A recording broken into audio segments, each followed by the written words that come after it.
Welcome to This Week in Medicine, your filtered medical journal summary. Looking to stay up to date with the latest medical research but short on time? This Week in Medicine has you covered. Our AI-generated podcast provides you with a convenient, on-the-go solution to keep you informed about the most significant developments in the medicine field. We understand that your time is valuable, so we've done the hard work for you. Each episode offers a filtered and concentrated summary of key journal articles, allowing you to stay informed without the need to sift through pages of research papers. With This Week in Medicine, listening is faster than reading, and you can consume valuable medical knowledge while commuting, exercising, or during your daily routine.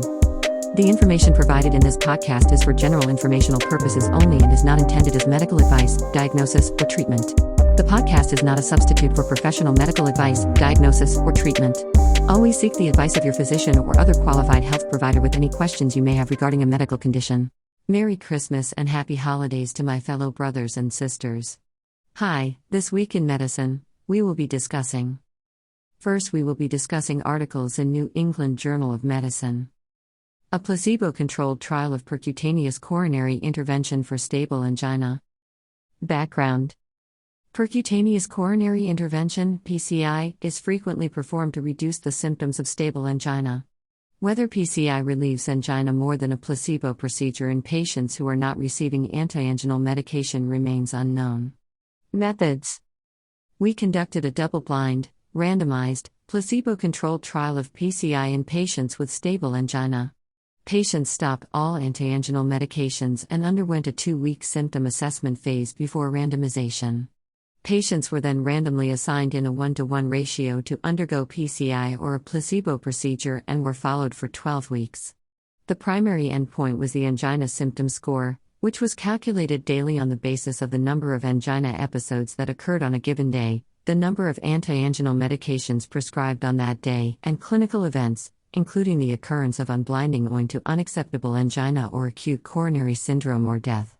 Scores range from 0 to 79, with higher scores indicating worse health status with respect to angina. Results.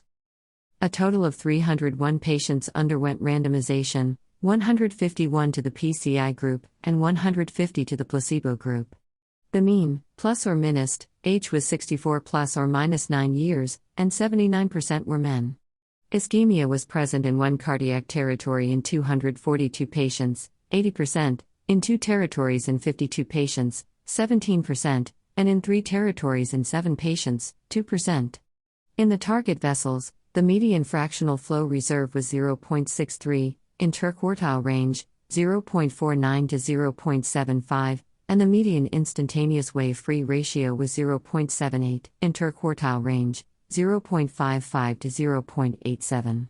At the 12-week follow-up, the mean angina symptom score was 2.9 in the PCI group and 5.6 in the placebo group, odds ratio, 2.21, 95% confidence interval, 1.41 to 3.47, p less than 0.001.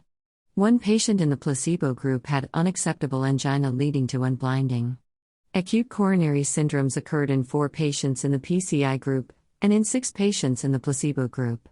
Conclusions. Among patients with stable angina who were receiving little or no antianginal medication and had objective evidence of ischemia, PCI resulted in a lower angina symptom score than a placebo procedure, indicating a better health status with respect to angina.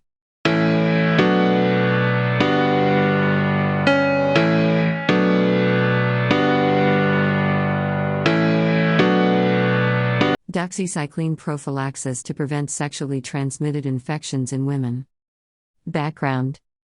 Doxycycline post-exposure prophylaxis, PEP, has been shown to prevent sexually transmitted infections, STIs, among cisgender men and transgender women, but data from trials involving cisgender women are lacking. Methods. We conducted a randomized, open-label trial comparing doxycycline PEP, doxycycline hyclate, 200 mg taken within 72 hours after condomless sex, with standard care among Kenyan women 18 to 30 years of age who were receiving pre-exposure prophylaxis against human immunodeficiency virus, HIV. The primary endpoint was any incident infection with chlamydia trachomatis, Neisseria gonorrhea, or Treponema pallidum. Hair samples were collected quarterly for objective assessment of doxycycline use. Results. A total of 449 participants underwent randomization, 224 were assigned to the doxycycline PEP group and 225 to the standard care group. Participants were followed quarterly over 12 months. A total of 109 incident STIs occurred, 50 in the doxycycline PEP group, 25.1 per 100 person-years, and 59 in the standard care group, 29.0 per 100 person-years, with no significant between-group difference in incidence. Relative risk, 0.88, 95% confidence interval, C, 0.60 to 1.29, p equals 0.51.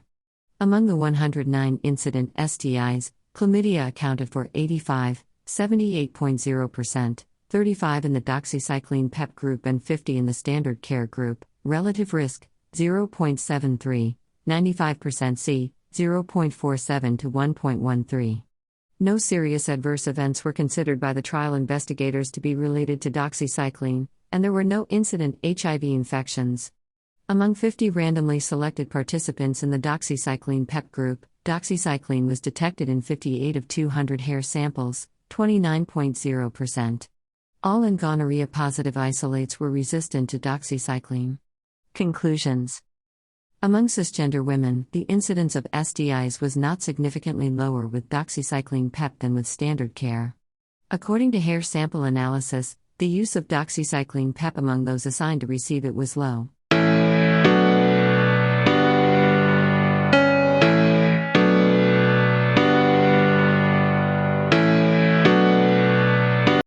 Simvastatin in critically ill patients with COVID-19 background. The efficacy of simvastatin in critically ill patients with coronavirus disease 2019, COVID-19, is unclear.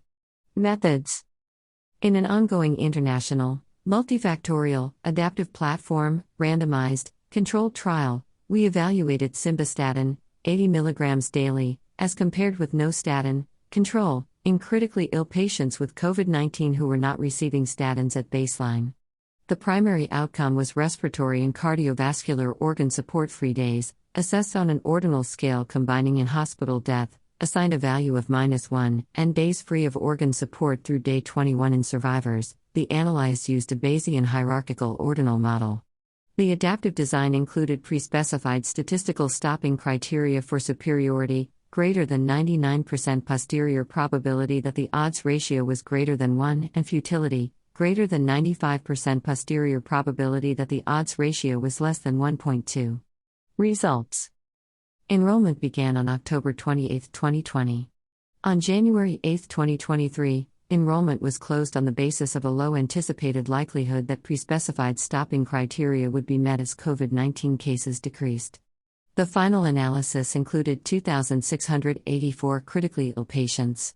The median number of organ support-free days was 11 interquartile range, -1 to 17, in the simvastatin group and 7 interquartile range, -1 to 16, in the control group. The posterior median adjusted odds ratio was 1.15, 95% credible interval, 0.98 to 1.34, for simvastatin as compared with control, yielding a 95.9% posterior probability of superiority.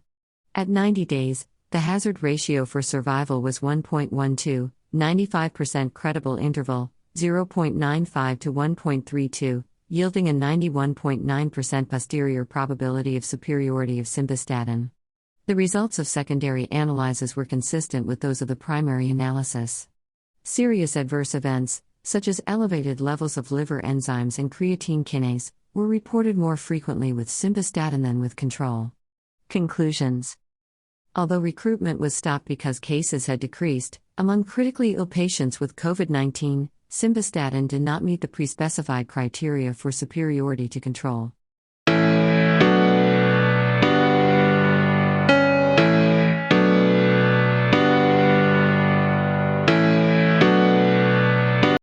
Next article from Journal of American Medical Association. Association between daily toothbrushing and hospital-acquired pneumonia.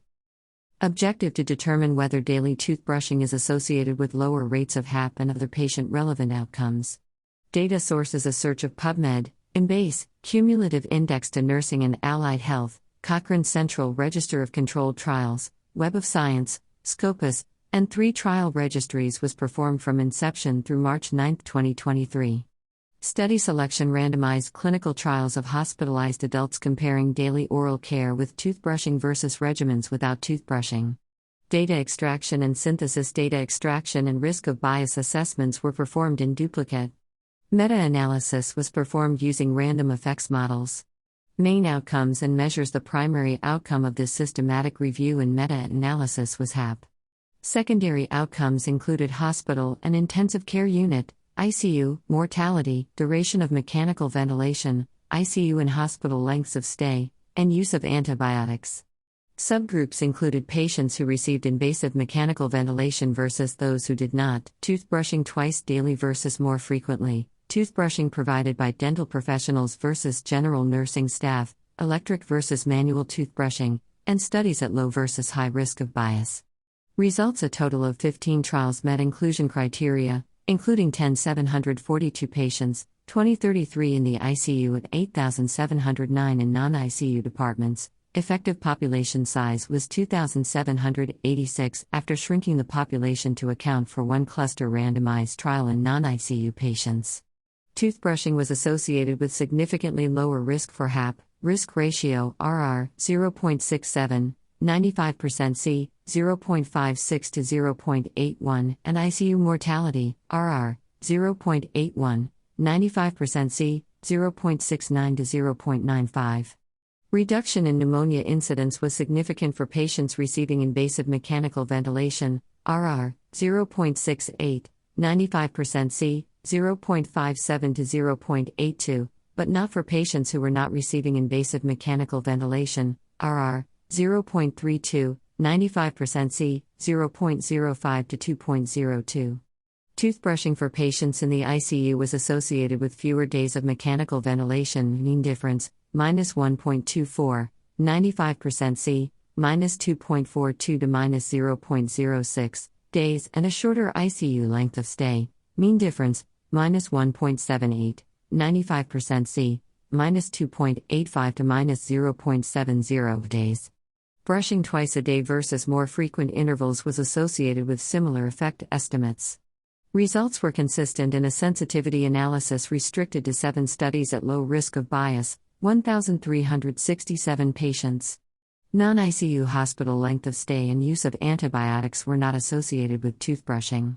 Conclusions. The findings of this systematic review and meta-analysis suggest that daily toothbrushing may be associated with significantly lower rates of HAP, particularly in patients receiving mechanical ventilation, lower rates of ICU mortality, shorter duration of mechanical ventilation, and shorter ICU length of stay. Policies and programs encouraging more widespread and consistent toothbrushing are warranted.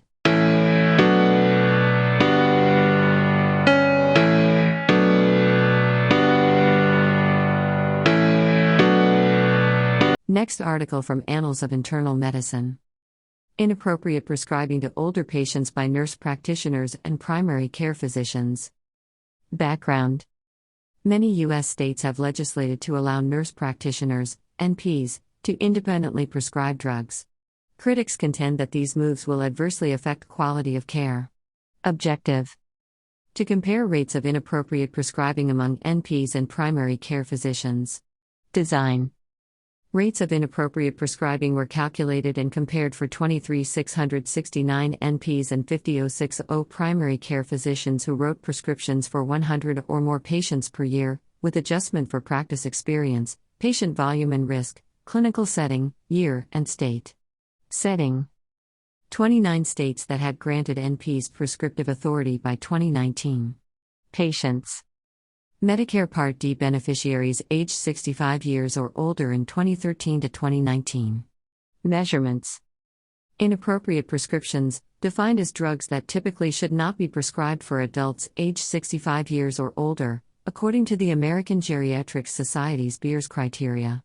Results: mean rates of inappropriate prescribing by NPs and primary care physicians were virtually identical. Adjusted odds ratio 0.99, 95% C, 0.97 to 1.01. Crude rates 1.63 versus 1.69 per 100 prescriptions. Adjusted rates 1.66 versus 1.68. However, NPs were overrepresented among clinicians with the highest and lowest rates of inappropriate prescribing. For both types of practitioners, discrepancies in inappropriate prescribing rates across states tended to be larger than discrepancies between these practitioners within states. Limitation: the Beers criteria addresses the appropriateness of a selected subset of drugs, and may not be valid in some clinical settings. Conclusion: nurse practitioners were no more likely than physicians to prescribe inappropriately to older patients. Broad efforts to improve the performance of all clinicians who prescribe may be more effective than limiting independent prescriptive authority to physicians.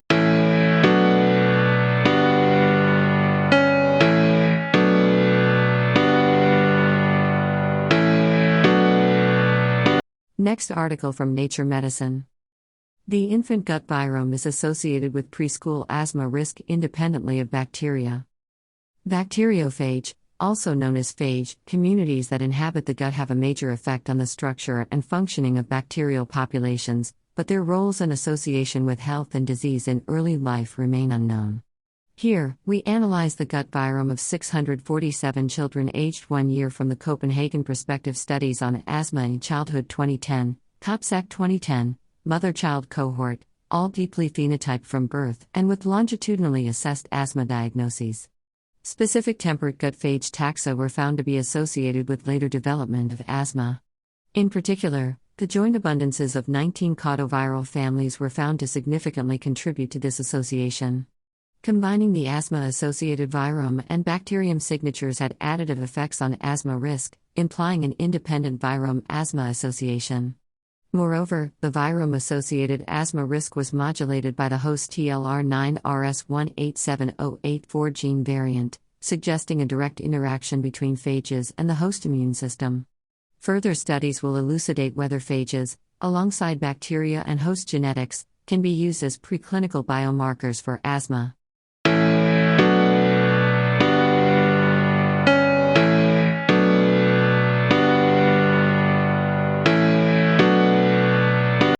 Next article from Lancet. Ubrogepant for the treatment of migraine attacks during the prodrome, a Phase 3, multicentre, randomised, double-blind, placebo-controlled, crossover trial in the USA. Background. Ubrogepant is a calcitonin gene-related peptide, CGRP, receptor antagonist that is approved for acute treatment of migraine. The aim of this trial was to evaluate the efficacy, safety, and tolerability of Ubrogepant 100 mg compared with placebo for the acute treatment of migraine when administered during the prodrome. Methods. This prodrome trial was a Phase 3, multicentre, randomised, double-blind, placebo-controlled, crossover trial of Ubrogepant 100 mg conducted at 75 research centres and headache clinics in the USA. Eligible participants were adults aged 18 to 75 years who had at least a 1-year history of migraine with or without aura and a history of 2 to 8 migraine attacks per month with moderate to severe headache in each of the 3 months before screening.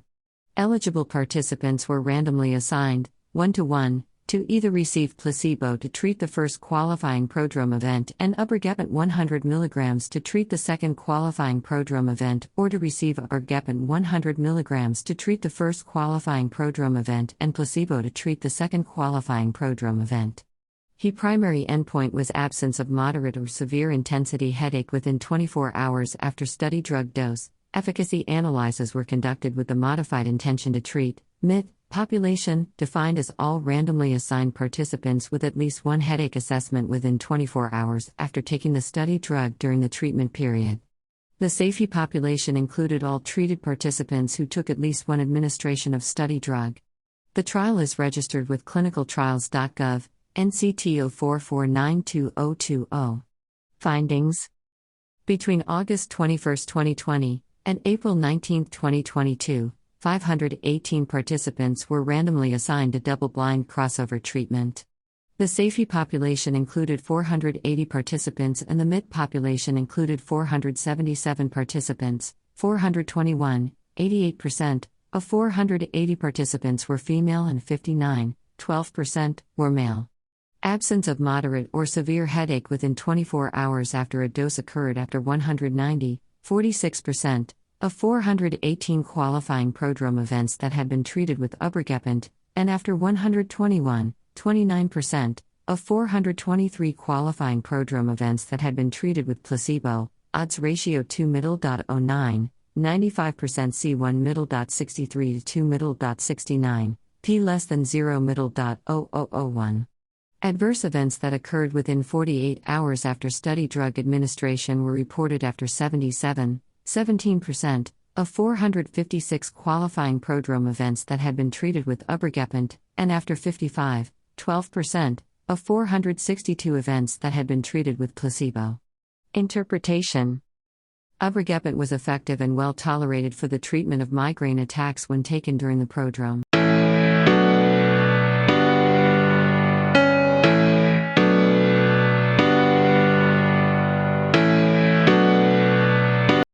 Next article from Journal of Clinical Oncology. Oral selinexor is maintenance therapy after first-line chemotherapy for advanced or recurrent endometrial cancer. Purpose: selinexor inhibits exportin 1, XPO1, resulting in nuclear accumulation of tumor suppressor proteins including p53 and has clinical activity in endometrial cancer, EC. The primary endpoint was to assess progression-free survival, PFS, with once-weekly oral selinexor in patients with advanced or recurrent EC. Patients and methods. ENGIT EN5/GOG3055/SIENDO was a randomized, prospective, multicentre, double-blind, placebo-controlled, phase 3 study at 107 sites in 10 countries. Patients 18 years or older with histologically confirmed EC were enrolled. All had completed a single line of at least 12 weeks of taxane platinum combination chemotherapy and achieved partial or complete response. Patients were assigned to receive 80 mg oral selinexor once weekly or placebo with 2-to-1 random assignment. ClinicalTrials.gov identifier, NCT03555422. Results: between January 2018 and December 2021, 263 patients were randomly assigned, with 174 allocated to selinexor and 89 to placebo. The median PFS was 5.7 months, 95% C, 3.81 to 9.20, with selinexor versus 3.8 months, 95% C, 3.68 to 7.39, with placebo. Hazard ratio, HR, 0.76, 95% C, 0.54 to 1.08. Two-sided p equals 0.126, which did not meet the criteria for statistical significance in the intent-to-treat population. Incorrect chemotherapy response stratification data for 2.7%, patients were identified.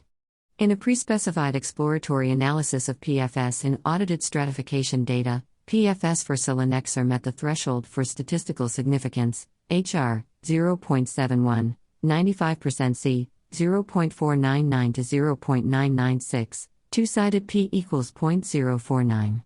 Furthermore, patients with the TP53 wild-type, weight, EC had a median PFS of 13.7 and 3.7 months with selinexor and placebo. The most common grade 3 treatment-related adverse events were nausea, 9%, neutropenia, 9%, and thrombocytopenia, 7%. Conclusion: the significance level for PFS was only met in the audited analysis. However, a preliminary analysis of a pre-specified exploratory subgroup of patients with TP53 WTEC showed promising results with selinexor maintenance therapy.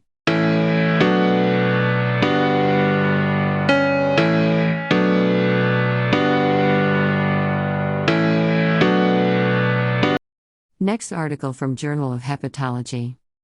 Progression of non-alcoholic fatty liver disease and long-term outcomes, a nationwide paired liver biopsy cohort study. Background and aims. More data are needed regarding the long-term impact of the histological progression of non-alcoholic fatty liver disease, NAFLD, on long-term outcomes, including end-stage liver disease, ESLD, and mortality. Methods. We included Swedish adults with biopsy-confirmed non-cirrhotic NAFLD in greater than or equal to 2 liver biopsies greater than 6 months apart, 1969 to 2017, and equals 718. NAFLD was categorized at initial biopsy as simple steatosis, non-fibrotic steatohepatitis, NASH, or non-cirrhotic fibrosis. NAFLD progression was defined by histological changes between biopsies, i.e., incident NASH, incident fibrosis, fibrosis progression, cirrhosis. Using Cox regression, we estimated multivariable adjusted hazard ratios, Rs, and 95% Cs for incident ESLD, i.e., hospitalization for decompensated cirrhosis, hepatocellular carcinoma or liver transplantation, and mortality, according to NAFLD progression versus stable/regressed disease. Results. At initial biopsy, 497 patients, 69.2%, had simple steatosis, 12.5%, had non-fibrotic NASH, and 131, 18.2%, had non-cirrhotic fibrosis. Over a median of 3.4 years between biopsies, 30.4%, 218,718, experienced NAFLD progression, including 12.5%, 62,497, with incident non-fibrotic NASH, 24.0%, 141,587, with incident fibrosis, and 5.6%, 4,718, with cirrhosis. Compared to stable/regressed disease, NAFLD progression was associated with significantly higher rates of developing incident ESLD, 23.8 versus 11. 4 1,000ths person years, pi, difference equals 12. 4 1,000ths pi, are 1.65, 95% C 1.17 to 2.32. While the highest ESLD incidence occurred with progression to cirrhosis, difference versus stable/regressed disease equals 56. 3 1,000ths pi, significant excess risk was also found with earlier transitions, including from simple steatosis to incident fibrosis, difference versus stable/regressed disease equals 18. 9 1,000ths pi. In contrast, all-cause mortality rates did not appear to differ when NAFLD progression was compared to stable/regressed disease, difference equals 4. 7 1,000ths pi, are 0.99, 95% C 0.78 to 1.24. Conclusions. In a nationwide, real-world cohort of patients with paired NAFLD biopsies, histological disease progression contributed to significantly higher rates of developing incident ESLD, but did not appear to impact all-cause mortality.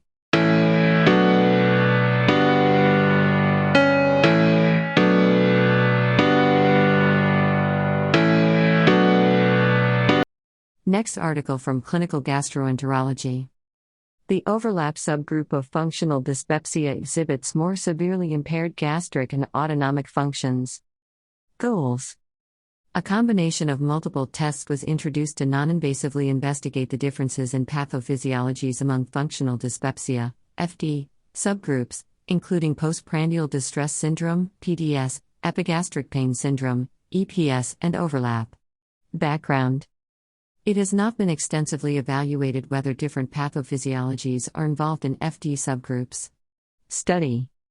This multicentre study included 364 FD patients fulfilling Rome-4 criteria and 47 healthy controls. A combined non-invasive gastric and autonomic function test was performed. The electrogastrogram and electrocardiogram were recorded simultaneously in the fasting state and after a drink test. Symptoms after drinking were recorded using visual analog scale. Results. 1. Compared with HC, FD patients showed a decreased maximum tolerable volume, MTV, p less than 0.01, and percentage of normal gastric slow waves, percent NSW, p less than 0.01, and increased post-drinking symptoms, anxiety, p less than 0.01, and depression, p less than 0.01.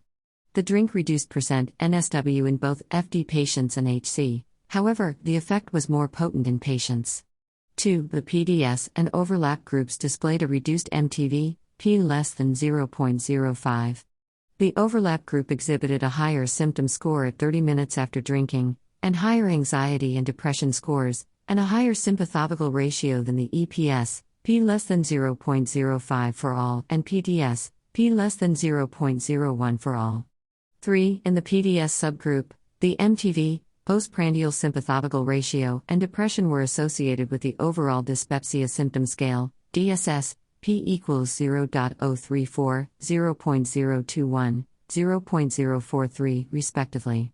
No significant associations were found in the other two subgroups. Conclusions.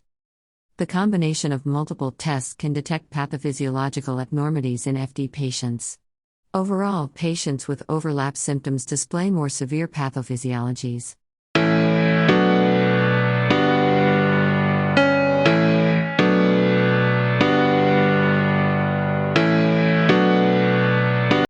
Effective premedication with pronus before upper gastrointestinal endoscopy, a multicentre prospective randomised controlled study.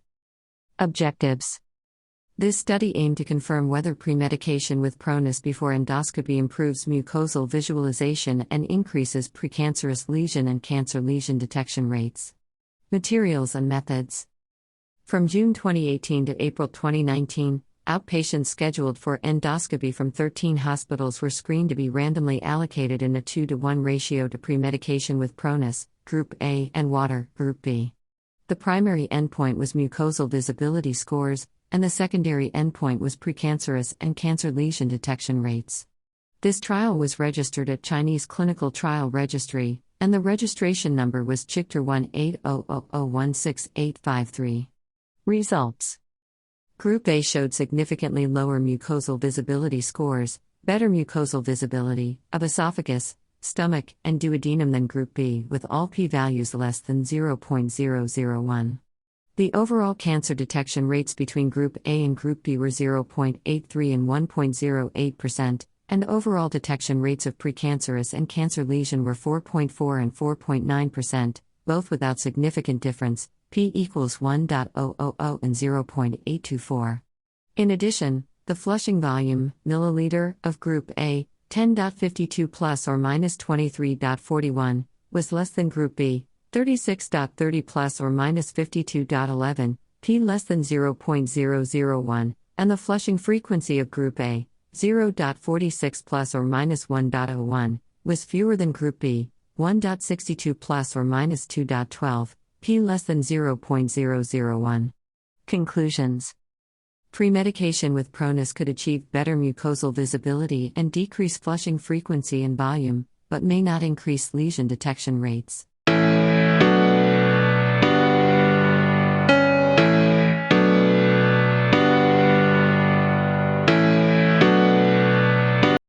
Next article from Clinical Infectious Diseases. Remdesivir reduced mortality in immunocompromised patients hospitalized for COVID-19 across variant waves, findings from routine clinical practice. Background.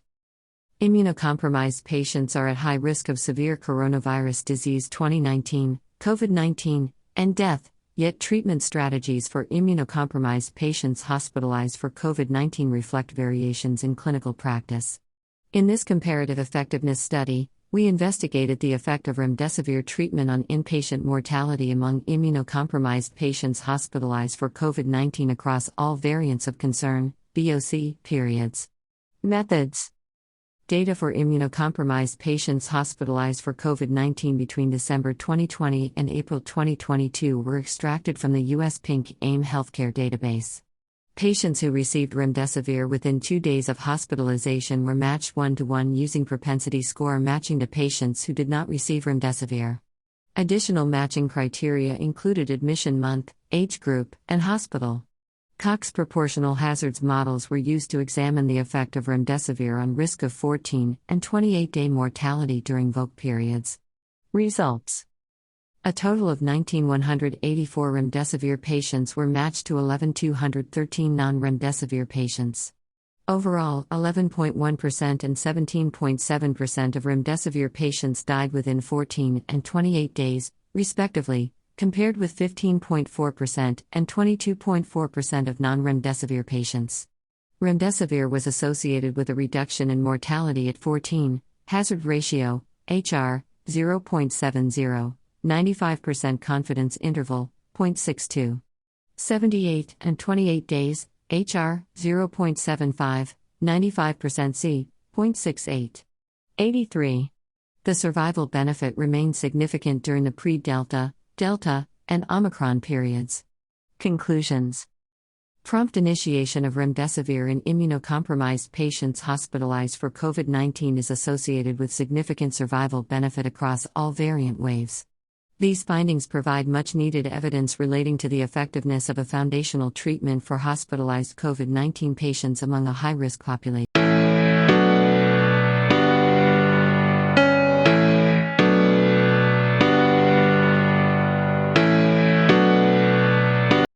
Pericoronary adipose tissue density, inflammation, and subclinical coronary artery disease among people with HIV in the REPRIEVE cohort.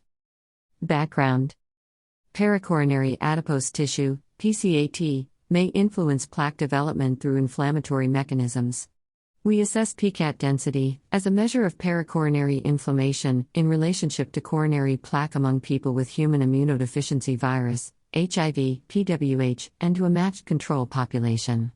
Methods: in this baseline analysis of 727 participants of the randomized trial to prevent vascular events in HIV, REPRIEVE, mechanistic substudy, we related computed tomography-derived PCAT density to presence and extent, Lehman score, of coronary artery disease, CAD, non-calcified plaque, coronary artery calcium, CAC, and vulnerable plaque features using multivariable logistic regression analyses. We further compared the PCAT density between PWH and age, sex, body mass index, CAC score, and statin use match controls from the community-based Framingham Heart Study, N equals 464, adjusting for relevant clinical covariates. Results: among 727 REPRIEVE participants, age 50.8 plus or minus 5.8 years, 83.6%, 608 727, male, PCAT density was higher in those with, versus without, coronary plaque, non-calcified plaque, CAC greater than 0, vulnerable plaque, and high CAD burden, Lehman score greater than 5, p less than 0.001 for each comparison.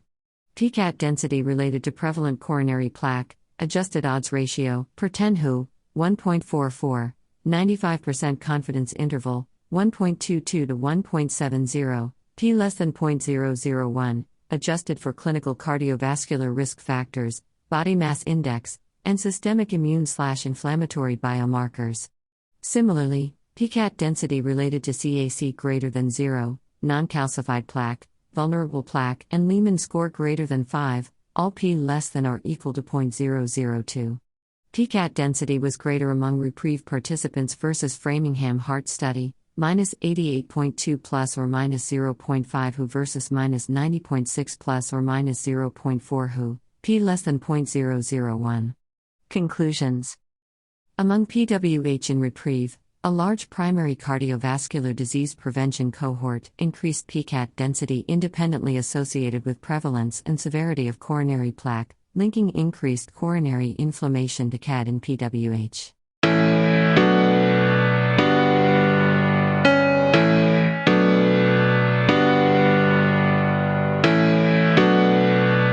Next article from Journal of Clinical Rheumatology.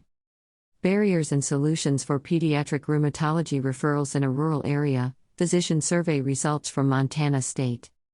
Background: currently, there are 9 states across the United States that do not have a pediatric rheumatologist, including the state of Montana. Patients in these states are often cared for by outreach clinics staffed by pediatric rheumatology (PR) providers from other states or looked after by in-state adult rheumatologists or in-state primary care providers. Methods: using a web-based survey, we determined barriers and potential solutions to PR referrals from referring providers, including primary care providers and subspecialists, in Montana State. Results: 85 Montana referring providers responded, with 44% being pediatric physicians and 33% being family medicine physicians.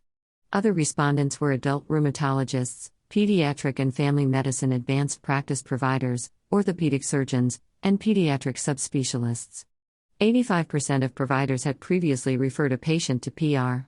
Referring providers rated difficulty referring Mount patients to PR as 27, on a linear numeric scale of 0 to 100, with 0 being very difficult, and noted lack of access to local pediatric rheumatologist as the most significant barrier to referral. The top patient barrier as perceived by 95% of providers was travel time. Potential solutions to improve care included presence of local pediatric rheumatologist with 50 miles, development of algorithms for common PR complaints, and outreach clinics. Conclusion. Referring providers in Montana report difficulty in referring to PR, with lack of access and travel time being key barriers. Improving access through expanding local PR workforce and increasing access through outreach clinics may help reduce these barriers.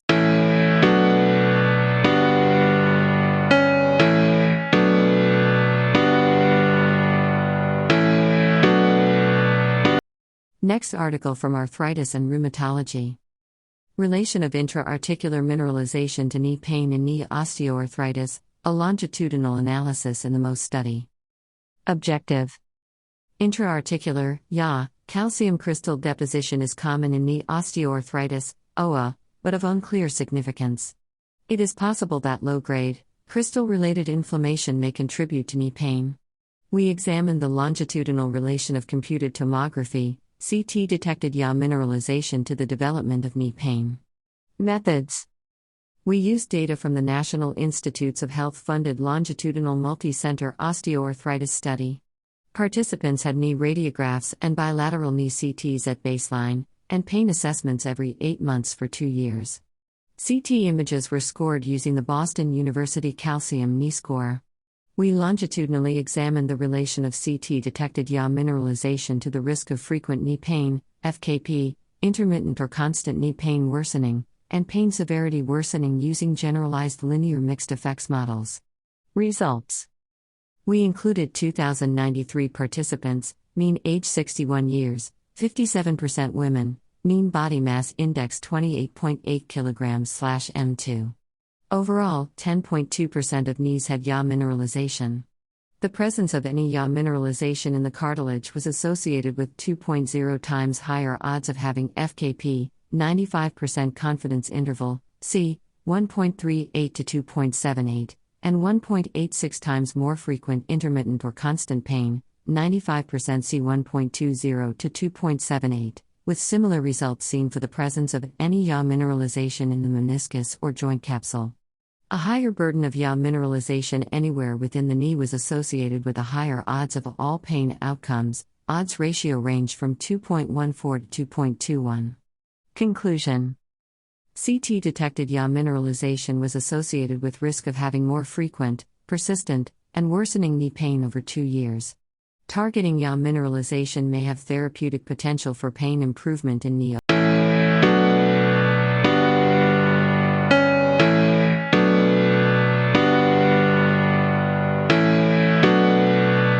Next article from Circulation.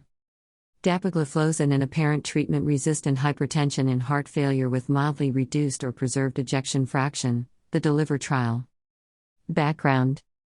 Apparent treatment-resistant hypertension, ATR, is prevalent and associated with adverse outcomes in heart failure with mildly reduced or preserved ejection fraction. Less is known about the potential role of sodium glucose cotransporter 2 inhibition in this high-risk population. In this post-hoc analysis of the DELIVER trial, dapagliflozin evaluation to improve the lives of patients with preserved ejection fraction heart failure, we evaluated clinical profiles and treatment effects of dapagliflozin among participants with ATR. Methods.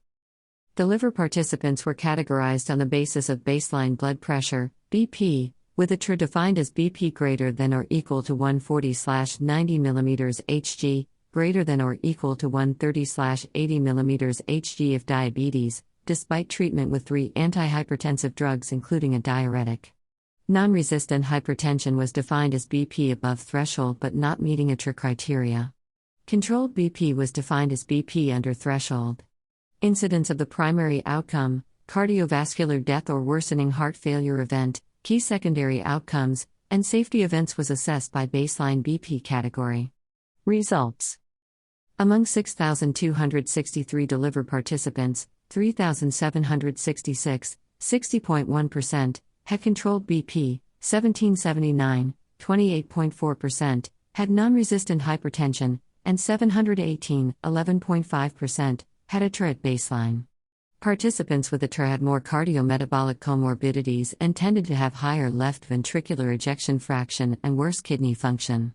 Rates of the primary outcome were 8.7 per 100 patient years in those with controlled BP, 8.5 per 100 patient years in the non-resistant hypertension group, and 9.5 per 100 patient years in the ATR group.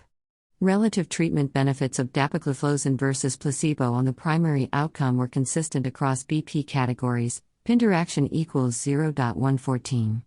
Participants with ATR exhibited the greatest absolute reduction in the rate of primary events with dapagliflozin, 4.1 per 100 patient years, compared with non-resistant hypertension, 2.7 per 100 patient years, and controlled BP, 0.8 per 100 patient years.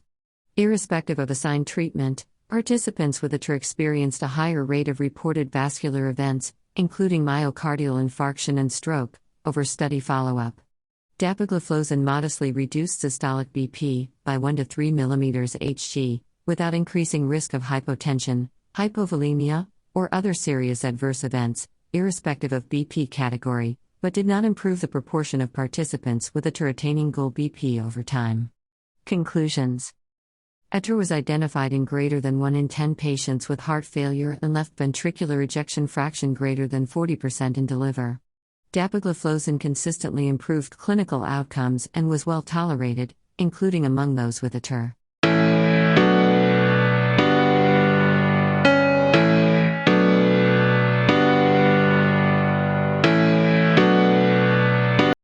Next article from American College of Cardiology. Semaglutide effects on cardiovascular outcomes in people with overweight or obesity. Description. The goal of the trial was to determine the association of subcutaneous semaglutide, a glucagon-like peptide-1 receptor agonist, GLP-1RA, with cardiovascular CV events in a secondary prevention cohort of patients with overweight or obesity and prior CV disease, CVD, without diabetes mellitus, DM. Study design. Randomized international multicentre double-blind placebo-controlled. Patients with overweight or obesity, body mass index, BMI, greater than or equal to 27 kg/m2, and established CVD were randomized to receive once-weekly subcutaneous semaglutide, N equals 8,803, versus placebo, N equals 8,801. Semaglutide was initiated at 0.24 mg once weekly and increased every 4 weeks as tolerated until the target, 2.4 mg weekly, or maximally tolerated dose was reached. Total number of enrollees, 17,604. Mean duration of follow-up, 40 months. Mean patient age, 62 years. Percentage female, 28%. Inclusion criteria. Age greater than or equal to 45 years. BMI greater than or equal to 27 kg/m2. Prior myocardial infarction, knee, stroke, or peripheral arterial disease with claudication and ankle brachial index less than 0.85, prior revascularization or amputation. Exclusion criteria. ME, unstable angina, stroke, or transient ischemic attack less than or equal to 60 days prior. NIHA for heart failure symptoms. History of DM or hemoglobin A1c, HbA1c, greater than or equal to 6.5%. End-stage renal disease or dialysis requirement.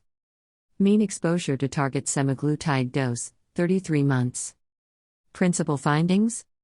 The primary outcome, composite of CV death, non-fatal ME, and non-fatal stroke, for semaglutide versus placebo, was 6.5% versus 8.0%, hazard ratio, HR, 0.80. Pre-specified subgroup analyses of the primary outcome for semaglutide versus placebo.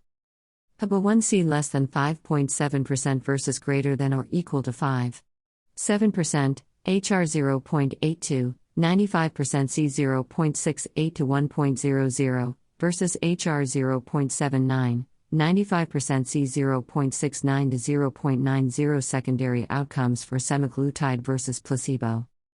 CV death, 2.5% versus 3.0%, HR 0.85, 95% C 0.71 to 1.01, P equals 0.07 CV death or HF hospitalization, 3.4% versus 4.1%, HR 0.82, 95% C 0.71 to 0.96 all-cause death, 4.3% versus 5.2%, HR 0.81, 95% C 0.71 to 0.93 non-fatal ME, 2.7% versus 3.7%, HR 0.72, 95% C 0.61 to 0.85 all serious adverse events, 33.4% versus 36.4%, P less than 0.001 adverse events leading to trial drug discontinuation, 16.6% versus 8.2%, P less than 0.001 gastrointestinal GI complications, 10.0% versus 2.0%, P less than 0.001 acute pancreatitis, 0.2% versus 0.3%. P equals 0.28 acute kidney failure, 1.9% versus 2.3%, P equals 0.13. Interpretation. In patients with overweight or obesity and established CVD without DM, once-weekly subcutaneous semaglutide was associated with a 20% reduction in major adverse cardiac events during a mean exposure period of 33 months. This benefit was observed even in the setting of widespread concurrent statin use. Steady drug discontinuation was twice as common in the semaglutide arm and was primarily due to gastrointestinal intolerance, a known side effect of GLP-1 RAs. Other serious adverse effects were largely similar or less frequent with semaglutide.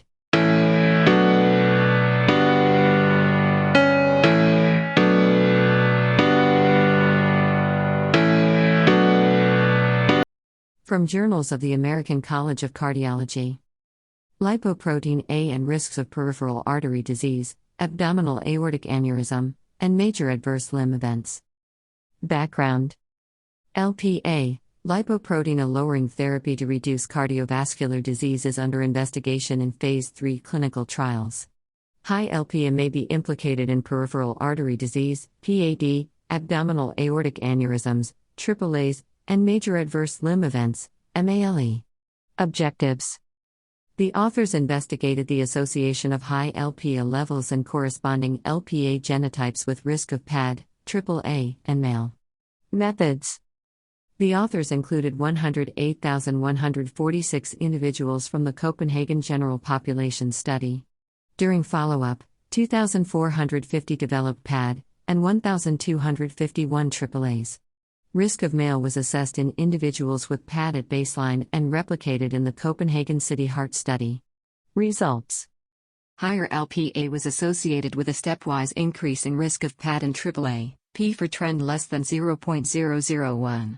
For individuals with LPA levels greater than or equal to 99 th, greater than or equal to 143 mg/dl, greater than or equal to 307 mol/L, versus less than 50th percentile, less than or equal to 9 mg/dl, less than or equal to 17 mol/L, multivariable adjusted HRs were 2.99, 95% C, 2.09 to 4.30, for PAD and 2.22, 95% C, 1.21 to 4.07, for AAA.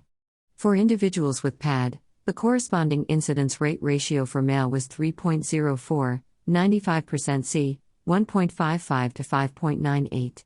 Per 50 mg/dl, 105 mol/L, genetically higher LPA risk ratios were 1.39, 95% C, 1.24 to 1.56, for PAD and 1.21, 95% C, 1.01 to 1.44, for AAA, consistent with observational risk ratios of 1.33, 95% C, 1.24 to 1.43, and 1.27, 95% C, 1.15 to 1.41, respectively.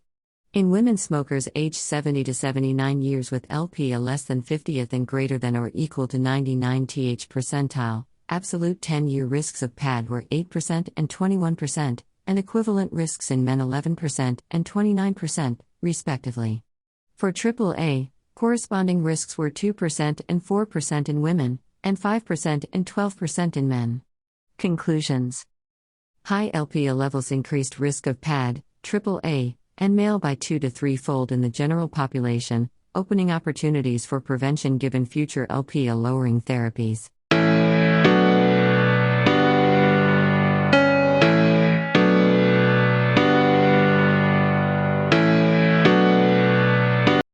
Next article from Journal of Clinical Endocrinology and Metabolism. Association between insulin resistance and myostatosis measured by abdominal computed tomography. Objective. This work aimed to evaluate the association between insulin resistance and myostatosis in a large Asian population. Methods. A total of 18,251 participants who had abdominal computed tomography were included in this cross-sectional study. Patients were categorized into 4 groups according to quartiles of homeostatic model assessment for insulin resistance, HOMA-IR. The total abdominal muscle area, TAMA, at the L3 vertebral level was segmented into normal attenuation muscle area, NAMA, low attenuation muscle area, LAMA, and intermuscular adipose tissue, IMAT. The absolute values of TAMA, NAMA, LAMA, and IMAT and the ratios of NAMA/BMI, LAMA/BMI, and NAMA/TAMA were used as myostatosis indices. Results. The absolute values of TAMA, NAMA, LAMA, and IMAT appeared to increase with higher HOMA-IR levels, and LAMA/BMI showed a similar upward trend. Meanwhile, the NAMA/BMI and NAMA/TAMA index showed downward trends. As HOMA-IR levels increased, the odds ratios, ORs, of the highest quartile of NAMA/BMI and NAMA/TAMA index decreased, and that of LAMA/BMI increased.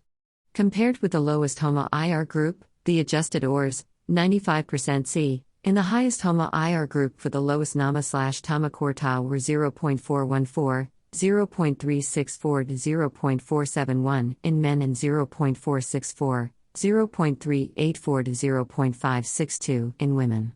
HOMA-IR showed a negative correlation with NAMA/BMI, R equals -0.233 for men, and R equals -0.265 for women, and NAMA/TAMA index, R equals -0.211 for men, and R equals -0.214 for women, and a positive correlation with LAMA/BMI, R equals 0.160 for men and R equals 0.119 for women. P was less than 0.001 for all. Conclusion. In this study, a higher HOMA-IR level was significantly associated with a high risk of myostatosis.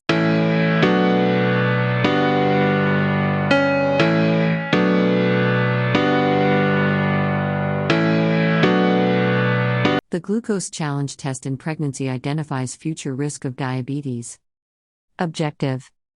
We hypothesize that the antenatal screening glucose challenge test, GCT, should predict future diabetes risk and, if so, would have thresholds that identify the same degree of risk as the diagnosis of prediabetes on postpartum measurement of A1C.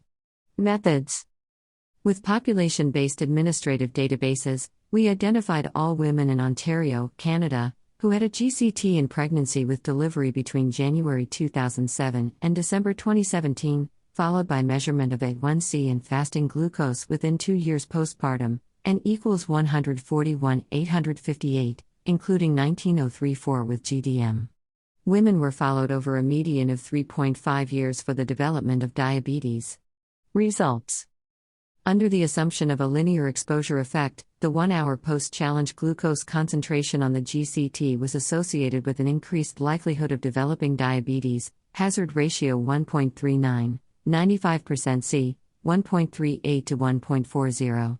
A GCT threshold of 8.0 mmol/L predicted the same 5-year risk of diabetes, 6.0%, 95% C, 5.8 to 6.2, as postpartum A1C 5.7%, identifying prediabetes. Moreover, in women with GDM, a GCT threshold of 9.8 mmol/L equaled prediabetes on postpartum A1C in predicting a 5-year risk of diabetes of 16.5%. 14.8 to 18.2. Conclusion. The GCT offers predictive capacity for future diabetes in pregnant women. In women with GDM, this insight could identify those at highest risk of diabetes, toward whom postpartum screening efforts should be most strongly directed.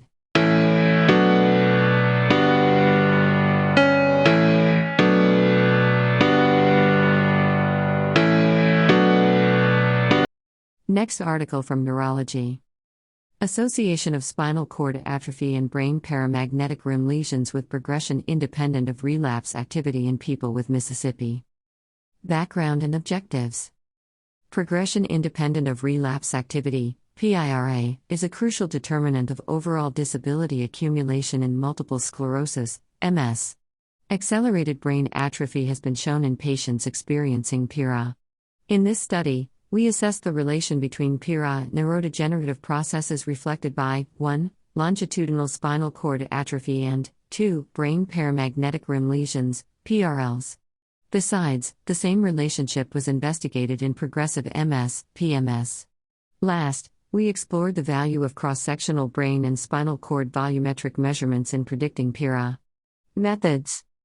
From an ongoing multicentric cohort study, we selected patients with MS with 1. Availability of a susceptibility-based MRI scan and 2. Regular clinical and conventional MRI follow-up in the 4 years before the susceptibility-based MRI.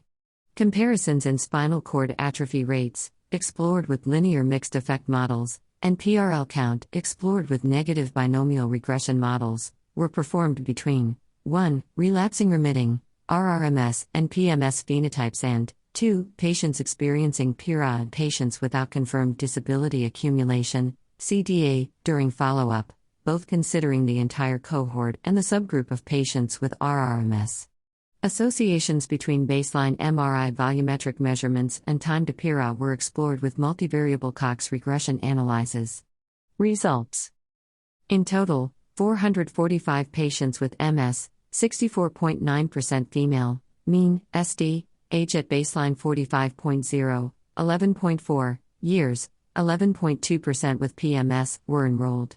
Compared with patients with RRMS, those with PMS had accelerated cervical cord atrophy, mean difference in annual percentage volume change, MDAPC, minus 1.41, p equals 0.004, and higher PRL load, incidence rate ratio, IRR, 1.93. P equals 0.005. Increased spinal cord atrophy, MDAPC minus 1.39, P equals 0.0008, and PRL burden, IRR 1.95, P equals 0.0008, were measured in patients with PIRA compared with patients without CDA. Such differences were also confirmed when restricting the analysis to patients with RRMS. Baseline volumetric measurements of the cervical cord, whole brain, and cerebral cortex significantly predicted time to PIRA, all p less than or equal to 0.002. Discussion. Our results show that PIRA is associated with both increased spinal cord atrophy and PRL burden, and this association is evident also in patients with RRMS. These findings further point to the need to develop targeted treatment strategies for PIRA to prevent irreversible neuroaxonal loss and optimize long-term outcomes of patients with MS.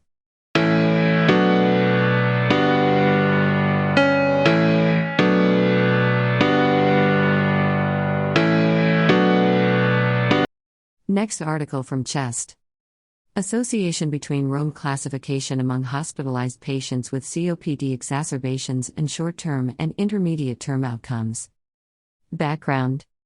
Recently, the ROME proposal updated the definition of exacerbation of COPD, ACOPD. However, such severity grade has not yet demonstrated intermediate-term clinical relevance. Research question. What is the association between the ROME severity classification and short-term and intermediate-term clinical outcomes? Study design and methods. We retrospectively grouped hospitalized patients with ACOPD according to the ROME severity classification, E, mild, moderate, severe. Baseline, clinical, microbiologic, gas analysis, and laboratory variables were collected. In addition, data about the length of hospital stay and mortality, in hospital and a follow-up timeline from 6 months until 3 years were assessed. Results. Of the 347 hospitalized patients, 39% were categorized as mild, 31% were categorized as moderate, and 30% were categorized as severe. Overall, patients with severe ACOPD had an extended length of hospital stay. Although in-hospital mortality was similar among groups, patients with severe ACOPD presented a worse prognosis in all follow-up time points. The Kaplan-Meier curves show the role of the severe classification in the cumulative survival at 1 and 3 years. Gihan-Breslow-Wilcoxon test, p equals 0.032 and p equals 0.004, respectively. The multivariable Cox regression analysis showed a higher risk of death at 1 year when patients presented a severe hazard ratio 1.99, 95% C, 1.49 to 2.65, or moderate grade hazard ratio 1.47, 95% C, 1.10 to 1.97, compared with a mild grade. Older patients, age greater than or equal to 80 years, patients requiring long-term oxygen therapy, or patients reporting previous ACOP episodes had a higher mortality risk. A BMI between 25 and 29 kg/m2 was associated with a lower risk. Interpretation. The Rome classification makes it possible to discriminate patients with a worse prognosis, severe or moderate, until a 3-year follow-up.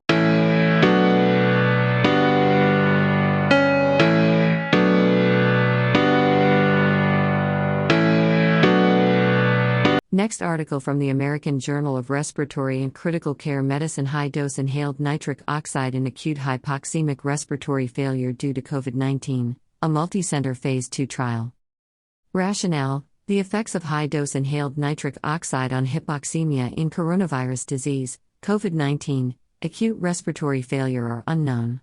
Objectives: the primary outcome was the change in arterial oxygenation, PAO2/VO2, at 48 hours. The secondary outcomes included time to reach a PAO2/VO2, 300 mm of mercury for at least 24 hours, the proportion of participants with a PAO2/VO2, 300 mm of mercury at 28 days, and survival at 28 and at 90 days. Methods: mechanically ventilated adults with COVID-19 pneumonia were enrolled in a Phase 2, multicenter, single-blind, randomized controlled parallel arm trial.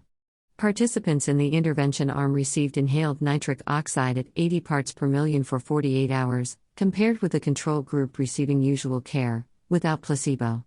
Measurements and main results: a total of 193 participants were included in the modified intention to treat analysis. The mean change in PAO2/VO2 ratio at 48 hours was 28.3 mm of mercury in the intervention group and 21.4 mm of mercury in the control group. Mean difference, 39.1 mm of mercury, 95% credible interval, CRE, 18.1 to 60.3. The mean time to reach a PAO2/VO2.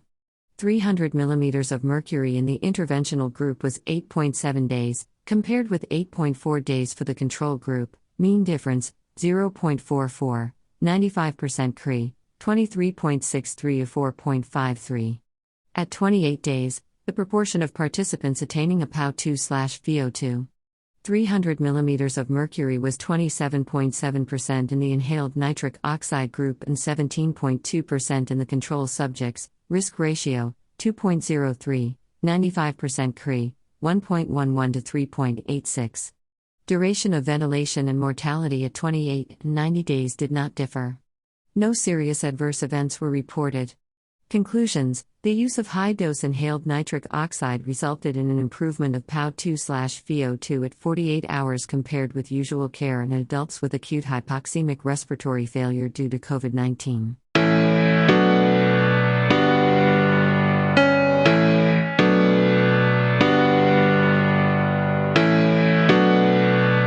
Next article from Clinical Gastroenterology and Hepatology. Global Incidence and Prevalence of Eosinophilic Esophagitis, 1976 to 2022, a systematic review and meta-analysis. Background and aims. Owing to 2018 expanded diagnostic criteria for eosinophilic esophagitis, and thus a possible increase in diagnosis, previous studies on the global incidence and prevalence of O may need to be updated. We aim to describe global, regional, and national trends in the incidence and prevalence of O from 1976 to 2022 and analyze their associations with geographic, demographic, and social factors through a systematic review. Methods. We searched the PubMed/Medline, Embase, CINAHL, Google Scholar, and Cochrane databases from their inception dates to December 20, 2022, for studies that reported the incidence or prevalence of O in the general population. We calculated the global incidence and prevalence of O using pooled estimates with 95% confidence intervals, Cs, and performed subgroup analysis based on age, sex, race, geographical area, World Bank income group, and diagnostic criteria of O. Results: 40 studies met the eligibility criteria, including over 288 million participants and 147,668 patients with O from 15 countries across the 5 continents. The global pooled incidence and prevalence of O were 5.31 cases per 100,000 inhabitant years, 95% C, 3.98 to 6.63. Number of studies, 27. Sample population, 42,191,506, and 40.04 cases per 100,000 inhabitant years, 95% C, 31.10 to 48.98. Number of studies, 20. Sample population, 30,467,177, respectively. The pooled incidence of O was higher in high-income countries versus low- or middle-income countries, males, and North America versus Europe and Asia. The global prevalence of O followed a similar pattern. The pooled prevalence of O gradually increased from 1976 to 2022, 1976 to 2001, 8.18, 95% C, 3.67 to 12.69 versus 2017 to 2022, 74.42, 95% C, 39.66 to 109.19 cases per 100,000 inhabitant years. Conclusions: the incidence and prevalence of O have increased substantially and very widely across the world. Further research is needed to evaluate the incidence and prevalence of O in Asia, South America, and Africa.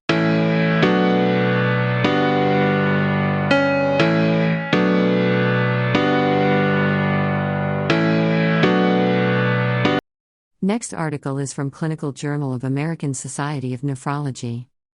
Interstitial eosinophilic aggregates and kidney outcome in patients with CKD.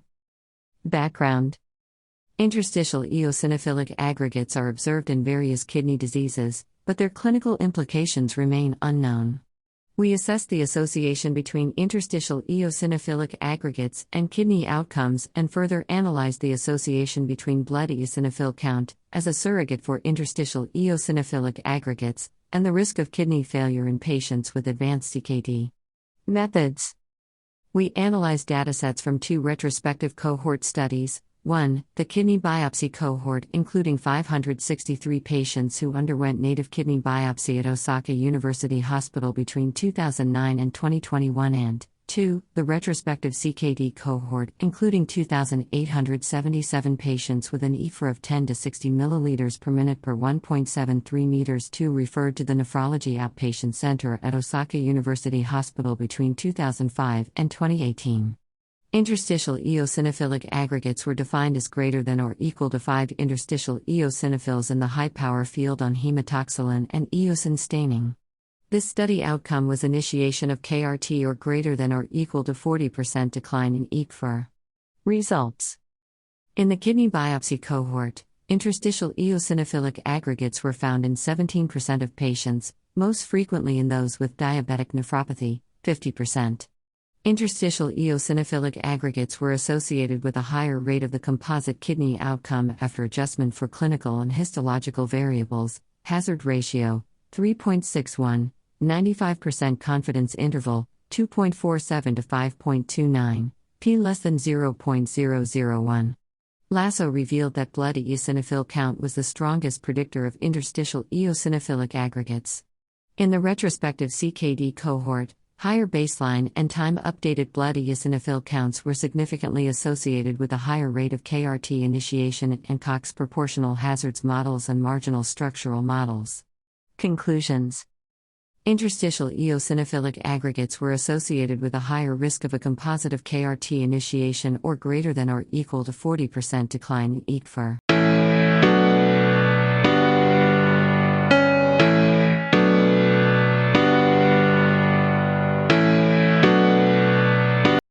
Next article is from Kidney International Reports. Patient survival with extended home hemodialysis compared to in-center conventional hemodialysis. Introduction. More frequent and/or longer hemodialysis, HD, has been associated with improvements in numerous clinical outcomes in patients on dialysis. Home HD, HHD, which allows more frequent and/or longer dialysis with lower cost and flexibility in treatment planning, is not widely used worldwide. Although retrospective studies have indicated better survival with HHD, this issue remains controversial. In this multicentre study, we compared thrice-weekly extended HHD with in-center conventional HD, ICHD, in a large patient population with a long-term follow-up. Methods: we matched 349 patients starting HHD between 2010 and 2014 with 1,047 concurrent patients on ICHD by using propensity scores. Patients were followed up with from their respective baseline until September 30, 2018. The primary outcome was overall survival. Secondary outcomes were technique survival, hospitalization, and changes in clinical, laboratory, and medication parameters. Results: the mean duration of dialysis session was 418 plus or minus 54 minutes in HHD and 242 plus or minus 10 minutes in patients on ICHD. All-cause mortality rate was 3.76 and 6.27 per 100 patient years in the HHD and the ICHD groups, respectively. In the intention-to-treat analysis, HHD was associated with a 40% lower risk for all-cause mortality than ICHD, hazard ratio, HR, equals 0.60, 95% confidence interval, C, 0.45 to 0.80, P less than 0.001. In HHD, the 5-year technical survival was 86.5%. HHD treatment provided better phosphate and blood pressure, BP, control, improvements in nutrition and inflammation, and reduction in hospitalization days and medication requirement. Conclusion: these results indicate that extended HHD is associated with higher survival and better outcomes compared to ICHD. Thank you for listening to This Week in Medicine, your filtered medical journal summary. Have a great week ahead, stay blessed and be humane.